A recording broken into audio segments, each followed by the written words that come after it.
Oui, bonjour, bienvenue sur Angers Info. Angers inaugurera demain le 19e antenne du refuge. Donc ce soir on est avec Frédéric Gall, qui est directeur général de l'association du refuge. Frédéric, qu'est-ce que c'est d'avoir le refuge? Alors le refuge, c'est une structure qui existe depuis maintenant 16 ans, en partie de Montpellier, et qui accompagne les jeunes qui ont entre 18 et 25 ans, qui se retrouvent exclus de chez eux parce qu'ils sont homosexuels, bisexuels, transidentitaires, et qui se retrouvent bien à la rue, en tout cas dans de grandes difficultés. Donc on propose un hébergement, un accompagnement social, un accompagnement psychologique, une réinsertion socio-professionnelle, et puis on a un axe de prévention qu'on développe de plus en plus, d'abord dans le milieu scolaire, dans le milieu carcéral, dans le milieu professionnel, et puis auprès du grand public qui serait intéressé par cette thématique, qui serait en tout cas intéressé pour comprendre qu'est-ce que c'est que l'homosexualité, qu'est-ce que c'est que l'homophobie aussi, et on réalise toutes ces interventions-là. Voilà. Parfait. Et donc à partir du 1er octobre, vous ouvrez des places d'hébergement, et cas un peu à part, puisque ce seront des places d'hébergement pour ces jeunes, avec une particularité, car certaines de ces places seront réservées à des réfugiés protégés, mais avec un financement de l'État. Alors on va effectivement, à partir du 1er octobre, avoir une série de places qui vont être ouvertes, une trentaine de places qui vont être ouvertes donc, sur Angers. C'est la première fois d'abord qu'on a ce genre de dispositif qui à la fois mêle l'accueil des jeunes réfugiés, donc qui ont en tout cas eu un statut mais qui ont été exclus de leur pays à raison de leur homosexualité, en tout cas leur orientation sexuelle ou de genre.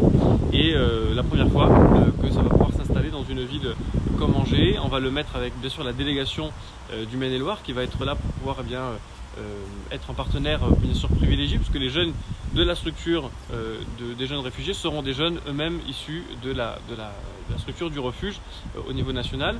On a un financement de l'État parce que c'est aussi une prise en charge au niveau du ministère de l'Intérieur, parce qu'on s'est rendu compte qu'il y avait une thématique réelle sur cette question-là, qu'il fallait absolument intervenir, qu'il fallait absolument qu'on puisse mettre en place des actions, notamment d'hébergement, surtout d'accueil et de mise en sécurité, de mise à l'abri.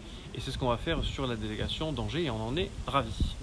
Donc demain, on inaugure cette 19e antenne relais. Donc c'était un point qui vous manquait en fait dans le Pays de Loire, vous n'aviez rien. On n'avait rien et on avait déjà observé qu'il y avait des éléments qui étaient importants à mettre en place. On avait déjà observé qu'il y avait des thématiques comme ça qui existent. Elles existent dans d'autres villes, donc logiquement elle existait aussi dans le Maine-et-Loire.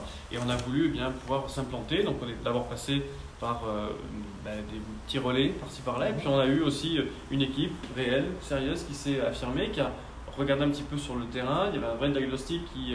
on s'est rendu compte qu'il y avait réellement un problème. Donc on a déposé différents dossiers et on a pu avoir effectivement ce local dans lequel on peut désormais accueillir des jeunes, dans lequel on peut désormais faire des réunions, dans lequel on peut faire vivre tout simplement une délégation. On va s'avancer un peu. Qu'est-ce qu'on trouvera ici dans ce local? Donc c'est un accueil de jour. Qu'est-ce que retrouveront ici les jeunes dans cette antenne ici à Angers?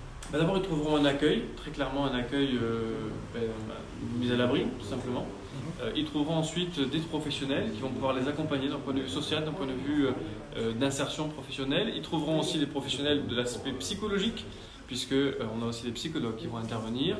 Et ils trouveront toute une série de personnes qui vont pouvoir, à un moment, agir dans leur accompagnement, les rendre autonomes, c'est un peu l'idée générale. Et puis surtout, vont pouvoir les écouter, c'est un lieu d'écoute aussi, c'est important. C'est ce qu'on appelle un havre de paix. Et on essaie, nous, de mettre ce havre de paix en adéquation avec nos valeurs et puis surtout notre projet éducatif. Et on va pouvoir surtout accueillir un maximum de personnes. Donc on voit que c'est assez convivial. On va s'avancer avançons-nous un peu. Et on va retrouver deux personnes. Nicolas Noguier, qui est le président du refuge. Bonjour. Et Valérie Triaria. Bonjour. Bonjour. Donc vous êtes angevine, oui. Journaliste. Oui. D'ailleurs demain vous serez en dédicace dans une librairie à Angers pour votre livre sur vos 30 ans à Paris Match. Voilà, on se donne des nouvelles. On se donne des nouvelles et on vous retrouve ici au refuge en tant que marraine. Oui, je le serai officiellement à partir de demain. Demain bien sûr, demain mais tout à fait. Donc pourquoi avoir choisi? On vous a, je présume, sollicité. On s'est choisi. On vous êtes choisi. On s'est choisi. D'abord, le refuge, moi j'étais proche de cœur de cette association, aussi à travers mon fils qui avait œuvré déjà avant moi pour le refuge à Paris. Et puis ça a été une évidence quand on m'a demandé, puisque je suis angevine et que je suis proche, comme je dis, de l'association.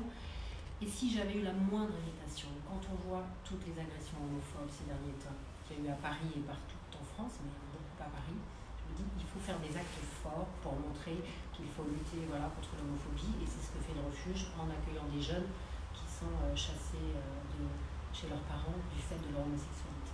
Et que ce soit à Angers, pour vous, c'était une raison de plus? Oui, moi j'aime que les choses aient du sens. Et là, voilà, il y a une marraine nationale qui fait extrêmement bien son travail, Muriel Robin, et qui ensuite des parrains marraines sur le terrain avec des gens qui sont vraiment avec des liens de cœur avec la région, ça a du sens. Et donc ça m'a intéressée aussi pour ça, oui. Parfait. Merci beaucoup de votre accueil. Donc Merci. demain sera inaugurée donc, cette antenne, 19e antenne du refuge ici à Angers. Merci de nous avoir suivis. Très bonne journée à vous. Et merci beaucoup. Merci. Au revoir. Au revoir.